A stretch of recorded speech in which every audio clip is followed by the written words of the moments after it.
All right, we are here at the Peak Centre for Human Performance, and we have Lewis with us, and Lewis is here, and Sophie, of course. And Sophie's on the bike, and she's continuing to go. Now, we're doing some fitness testing. Lewis, kind of explain to us what exactly you're trying to accomplish by doing all these things that we're going to do. Absolutely. Well, right now we have Sophie warming up on the bike. We started off at a nice, easy intensity on the warm-up. We're just gradually easing her into it.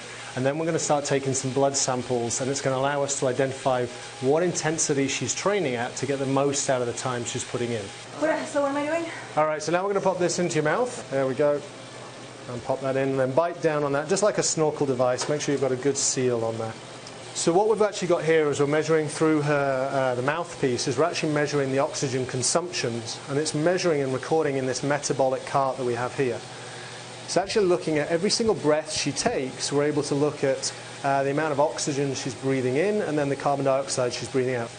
So right now Tom's just taking the next sample after we're just coming up to the end of the 4th stage. So he's taking that blood sample, and then we're going to run it through the analyzer to see how much lactate's in that blood. Come on, Sophie, keep going, keep going. Come on, so push. Keep going. Got to get it back up to the 90. You're at 79. Go, Ryan, hold it there. Good job. Yeah.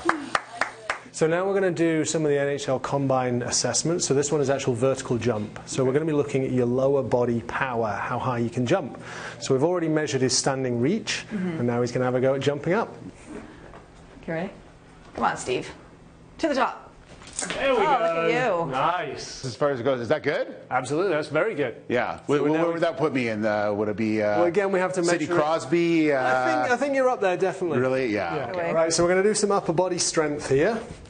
We've got the bar already set up. And now we're going to do a max test, so as many as you can do. If you can just lean on that there. That's fair. All right, when you're ready, we'll take it off. Okay, and now it's your bar. Okay. Nice and slow on the way down, power back up. Great, 1, 2, slow it down just a little, 3, 28, nice, 29, 30, all right, I've got the bar. Great job. Okay, so 3, as fast as you can, 2, here we go, as fast as you can, 1, we're going to drop it now. Go, go, go, go, go, go, go, go, come on, push, come on, Steve, go, go, go, go, go, go, come on, push, push, push, push, push, push, push, push, come on, keep it up, keep it up, keep it up, keep it up, keep it up, keep going, come on, that's it, come on, keep going, Steve, all the way to the end, come on, go, go, go, go, go, go, go, go, go, go, come on, keep pushing, keep pushing, keep pushing, come on, keep going, and stop there. And stop Oh, wow. Longest 20 seconds of your life, right? Oh my goodness. Great job. So this is an assessment we use a lot for the hockey players. Anyone can do it, but it's very specific in terms of the sport we're trying to look at. How does that feel? That's hard.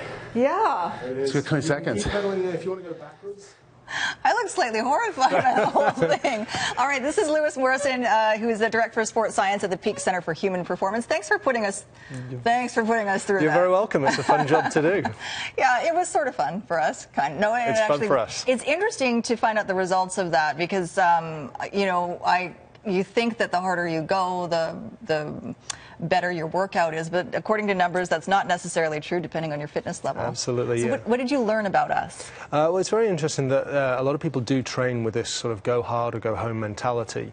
If they're not pushing themselves, if they're not feeling the pain, they feel like they're not getting any benefit. Mm-hmm. But in actual fact, you can get more benefit by training sometimes at a lower intensity. Right. And that's what we found out from you, is we're looking to find what the right intensity is for you to see where you're going to get the most benefit. Okay, let's take a look. You have some numbers. Absolutely. I think of what I was doing. So I can't quite understand them, but that's why we have you here. Now, a lot of people are, because Vancouver is such a fit city, a lot of people are doing things like this more and more now, trying to get themselves assessed. Absolutely. So this information can be used for anyone, whether it's someone riding, you know, a Fondo, trying to ride to Whistler, or if it's just someone for general fitness, health, it's about making sure that you're getting the most out of the time you're putting in. Right, okay, so, here it is. This is one of the graphs. Yeah, so what we've got here is your lactate accumulation as you were exercising. So as the power increases, you can see that that blue line, the lactate, actually starts off quite steady and then it ramps up quite quickly as the work gets harder. And what we're looking for is we're looking to see when that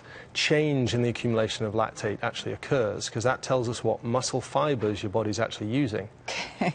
What is lactate again? Lactate is kind of it's effectively fatigue, and that's really what we're measuring. Okay. The harder you work, the more lactate you accumulate. Okay. Therefore, the more fatigue your body is under. Right. And that tells us what muscle fibers you're using. Okay. And then what's the red line is my heart rate? The red line is the heart rate. As you can see, it's kind of more of a steady incline throughout.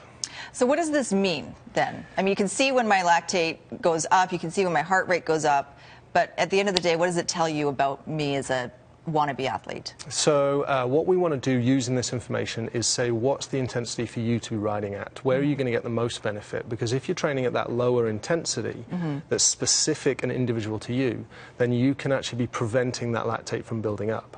If we can prevent the fatigue from accumulating, you can actually ride faster over time. Oh. Okay. So it's kind of counterintuitive, but you're actually riding slower to go faster. But over time, it actually does work. At one point, you would start going faster then? Absolutely, yeah. Okay, and the other thing that I found interesting, these are our assessments right here, mine and Steve's. Now, I don't think we made a graph of this, but I just want to point out that the harder I went, there was a point at which I stopped burning fat. Absolutely. Which seems, again, counterintuitive. Yeah, so that mouthpiece that you were wearing in the assessment, we're actually measuring how much oxygen and carbon dioxide you're producing, and from that we can say how much fat you're burning and how much carbohydrate.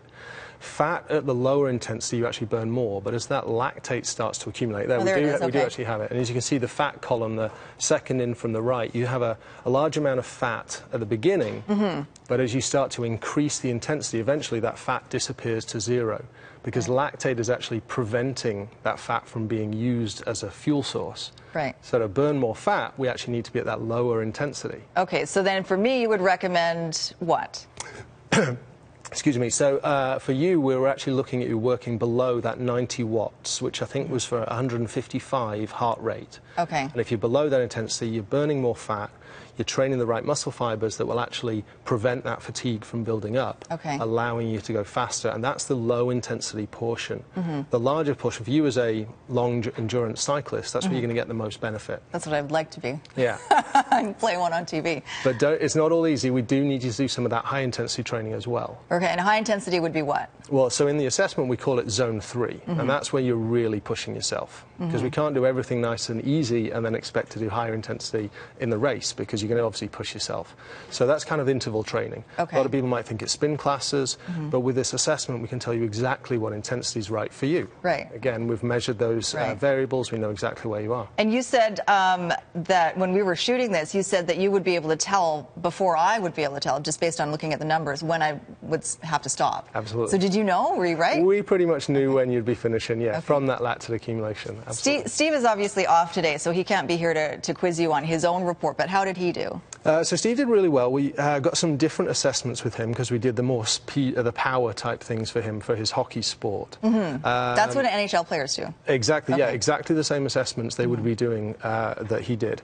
Now, Steve scored really well on some of them with his power, but one of the issues that we found was although he scored well at the beginning, his then ability to repeat that would have been very low because his accumulation of lactate after that last assessment stayed very high.